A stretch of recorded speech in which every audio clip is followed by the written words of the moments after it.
आज इस कार्यक्रम में हमारे विदर्भ के उद्योग जगत के जो सभी महानुभाव उपस्थित हैं, उनका भी मैं बहुत बहुत स्वागत करता हूं। मैं तो केवल शुभकामनाएं देने के लिए आया था, लेकिन अभी कोई बड़ा सा टॉपिक अनाउंस हो गया कि मैं इसके ऊपर बोलने वाला हूं,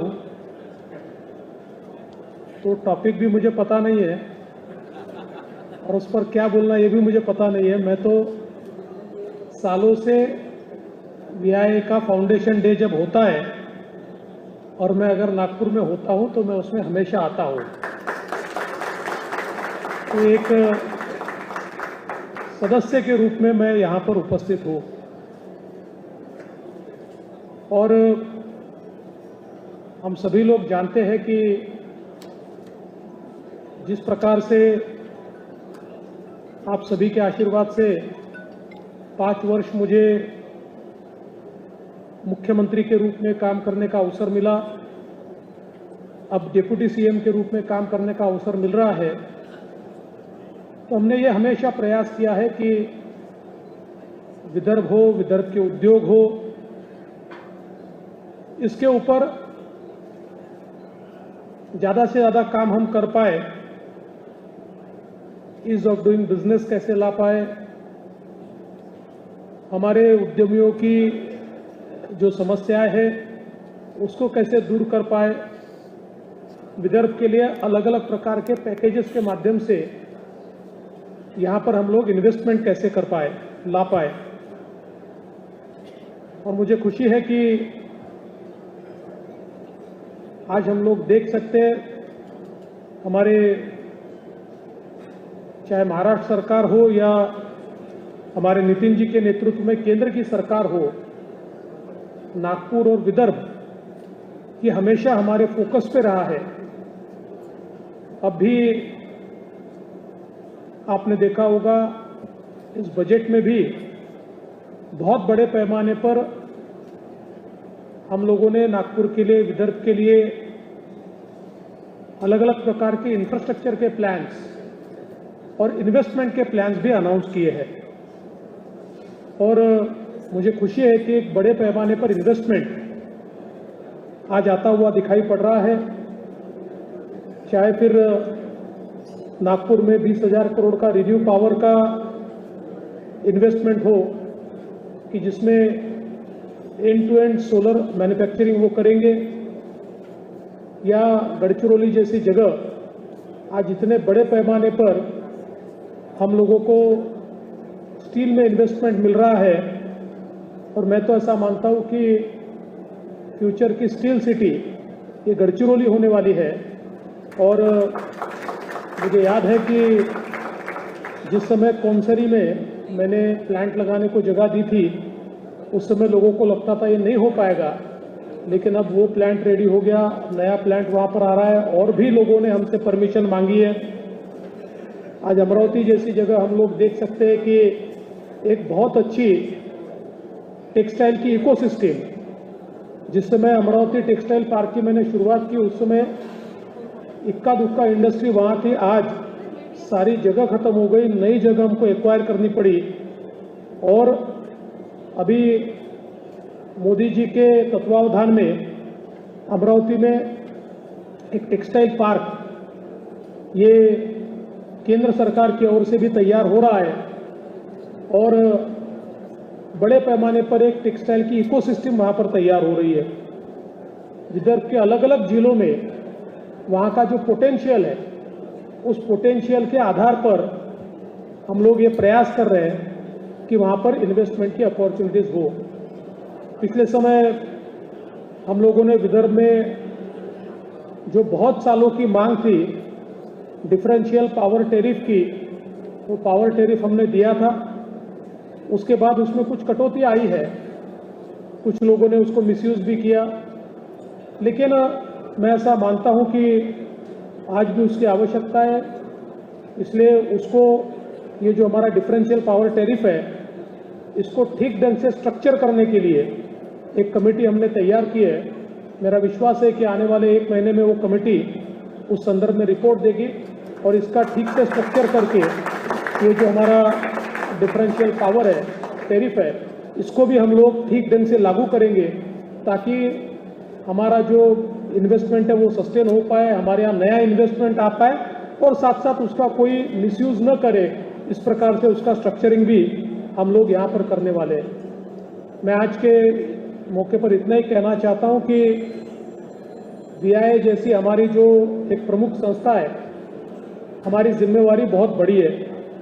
मैं अभी जापान गया था और मैंने देखा कि जापान में बहुत बड़े पैमाने पर चाइना +1 पॉलिसी, इस पर लोग जाना चाहते हैं। वहाँ के सारे उद्यमी चाइना से बाहर निकलना चाहते हैं, लेकिन एक समय वो निकलने की जगह अभी चाइना +1 करके इंडिया में आना चाहते हैं और बाद में चाइना से एग्जिट होना चाहते हैं। और यही परिस्थिति दुनिया में सब जगह दिखाई पड़ती है। बहुत भारत के लिए एक लोगों में उत्कंठा दिखाई पड़ती है।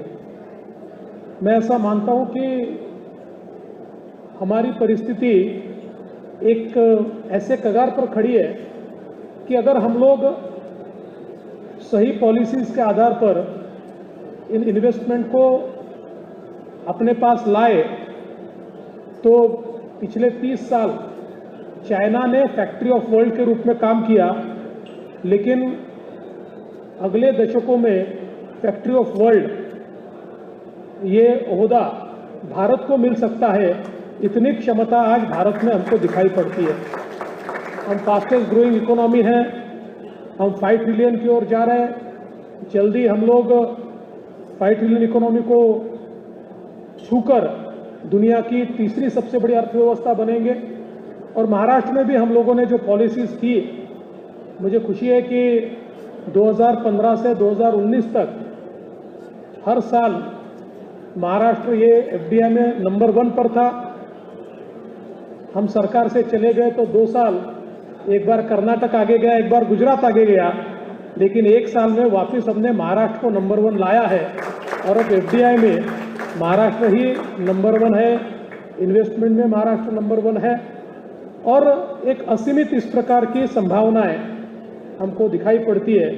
तो मैं BIA से भी अपील करूंगा कि ये जो एक रिन्यूड इस प्रकार का इंटरेस्ट ग्लोबल कम्युनिटी का भारत में दिखता है, इसको अट्रैक्ट करने के लिए बिजनेसेस को ज़्यादा काम करना पड़ेगा। मैंने प्राय ये देखा है कि जब हमारे व्यवसाय, हमारे उद्यमी ये जब किसी कंट्री के, किसी स्टेट के या किसी सिटी के एम्बेसडर्स बनते हैं, ये जब एक टेस्टिमोनी जैसी बात कहते हैं तो उद्योगों का उनके ऊपर ज़्यादा विश्वास बैठता है। इसलिए मुझे लगता है कि अगर BIA इसमें पहल करे तो निश्चित ही हम लोग इसको आगे ले जा पाएंगे। जैसा आप जानते हैं, हमने घोषित किया है कि नागपुर को लॉजिस्टिक्स हब के रूप में हमको डेवलप करना है। मैंने अभी, आपको पता है कि इस बजट में उसके लिए 1000 एकड़ पर लॉजिस्टिक हब तैयार करने के लिए हम लोगों ने उसका प्रावधान भी किया है। तो उसमें भी आप लोगों की मदद और मार्गदर्शन हमको लगेगा कि जिसके कारण हम लोग निश्चित रूप से एक लॉजिस्टिक्स की इकोसिस्टम तैयार कर पाएंगे। और आज समृद्धि हाईवे के कारण नागपुर जैसे मुंबई से जुड़ा है, वैसे ही आने वाले दिनों में हम लोग एक और नागपुर गोवा हाईवे तैयार करेंगे कि जिसके कारण हमारा एक साउथ साइड कनेक्टिविटी और दूसरा एक प्रकार से मराठवाड़ा के साथ की कनेक्टिविटी ये भी इम्प्रूव होगी। तो इससे लॉजिस्टिकली भी हमको बहुत फ़ायदा होगा। हम लोग नागपुर हैदराबाद का जो कॉरिडोर है उसको भी ठीक से डेवलप कर रहे हैं। तो मुझे ऐसा लगता है कि अब लॉजिस्टिक्स के रूप में जो एक हम लोग जानते थे कि नागपुर जियोग्राफिकली बहुत सूटेबल है, तो आज वो सूटेबिलिटी को एक्शन में हम लोग बदल सकते हैं। इस कगार पर हम पहुँचे हैं। मुझे लगता है कि निश्चित रूप से इसमें आप लोगों की मदद मिलेगी। चीज़ें तो बताने लायक बहुत है, लेकिन मैंने पहले ही कह दिया है कि मैं भाषण करने के लिए आया ही नहीं हूँ, इसलिए इससे लंबा भाषण नहीं करूँगा। मैं इतना ही आपको कहना चाहता हूँ कि हमारे उद्योगों के लिए जो भी आपको चेंजेस चाहिए, जो भी आपको मदद चाहिए, सरकार की ओर से जो पॉलिसीज चाहिए, आपके वकील के रूप में, आपके लॉयर के रूप में, आपके प्रतिनिधि के रूप में मैं महाराष्ट्र सरकार में हूँ। आप जरूर मुझे बताइए और उस प्रकार के जो भी चेंजेस है वो करने की कोशिश मैं निश्चित रूप से करूंगा। फिर एक बार आपने निमंत्रित किया, इसलिए आपका आभार व्यक्त करता हूं। आज के इस कार्यक्रम को बहुत बहुत शुभकामनाएं देता हूं और अपने शब्दों को विराम देता हूं। एबीपी माझा, उघडा डोळे बघा नीट।